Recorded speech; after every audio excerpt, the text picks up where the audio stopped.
first got poly, they originally thought it was migraines, so of course we were going to our GP, and of course it wasn't migraines, but they kept telling us it was, so that I was getting all this medication saying it was migraines.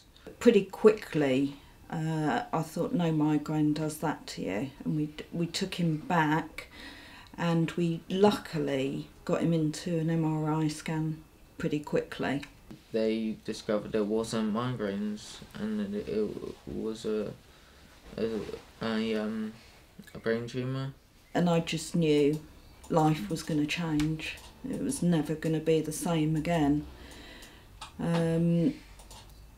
So, I mean, it became a bit of a blur, but it was all about, they had to, at that point, put Tyler on urgent steroids, and we were ambulanced over to Southampton because the mass that they'd found was very, very big, and they didn't think that they could delay surgery.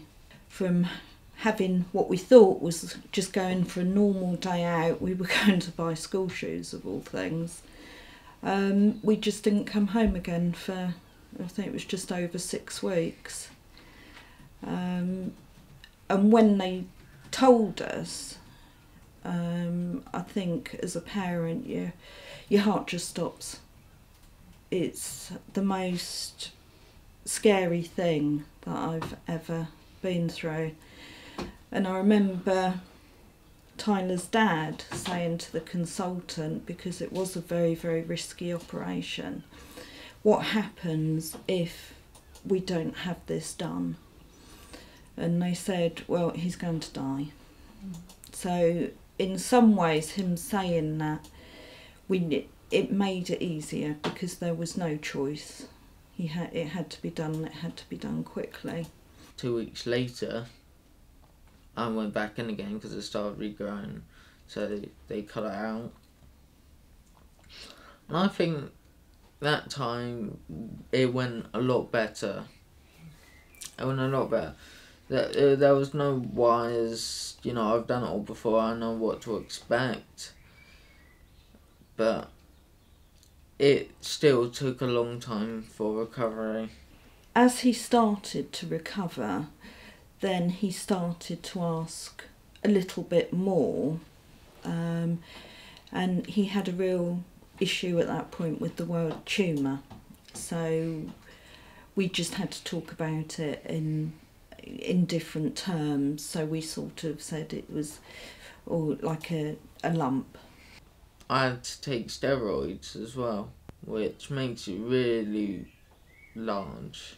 When I went in for the first time, I was just your average 12-year-old, sporty, athletic, whatever, and steroids changed everything, It was all a bit of a mess. Family can best support you. Immediate family, it's quite nice that they come and see you in hospital and maybe give the parent a break so you can go off and, at one point I was just desperate to go and have a bath. But you needs to be trusted family members, because your child is so ill that you're not going to want to leave them for very long. Everyone gets better in some way or another.